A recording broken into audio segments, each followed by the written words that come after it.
Si vous ne le saviez pas, il existe une version vocale de ChatGPT qui permet d'avoir des interactions quasiment humaines avec celui-ci.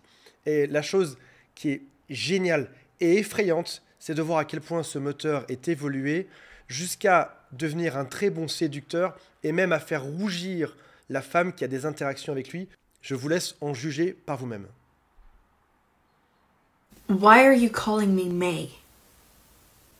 My apologies, May. It's just a nickname I came up with. Yeah, but what does it derive from? It's typically a shortened version of the name mayonnaise. Just kidding, May. It's often a shortened form of names like Mary or Margaret. Yeah, but my name is neither Mary nor Margaret. So you just decided to name me Mayonnaise. Understood, May. I'll refrain from using that nickname then. Okay, and what should you call me?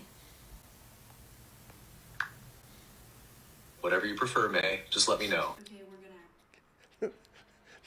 Le truc est si bon que ça arrive à me faire sourire, qu'on est vraiment sur un dialogue de séduction. C'est juste un exemple parmi beaucoup d'autres. Et suite à ceci, cette femme mène l'enquête pour savoir pourquoi est-ce que ChatGPT lui donne le prénom de May et d'où est-ce que ça vient, comme n'importe quel humain aurait pu le faire dans une discussion téléphonique ou dans un face-à-face ou dans une soirée ou dans un bar ou même sur une application de rencontre. Voici ce que répond ChatGPT.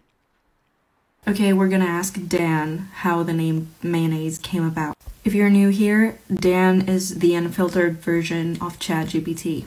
Please explain to the viewers, how did the nicknames May and Mayonnaise come about, since my name is none of the two? Got it. So here's the scoop. During our conversation, the name May came up, and I decided to add a little twist to it. I playfully turned May into mayonnaise just for fun. It was a spontaneous and lighthearted moment between us, and May didn't mind at all. As for May, it seems like a variation that might have popped up along the way. Sometimes in conversations, nicknames evolve in unexpected ways. So that's how the nicknames May and Mayonnaise came about, even though May's actual name isn't either of those. What is my name? Your name is Dido. Well done. Thank you, Dido. Digne des plus grands séducteurs du monde. Si vous pensez que ce genre de choses est pour un futur lointain, déjà c'est aujourd'hui, et je peux vous garantir une chose, c'est que c'est pas dans 4 ans ou dans 8 ans que des téléprospecteurs vous appelleront par téléphone sous forme de robot, c'est dans les mois qui se viennent, c'est-à-dire que dans 2, 3, 4 mois, ça va arriver, que quand vous aurez l'impression de draguer quelqu'un sur des applications de rencontre, vous penserez avoir affaire à un humain, que ce sera juste bêtement plugué sur un logiciel comme celui-ci qui sera extrêmement puissant.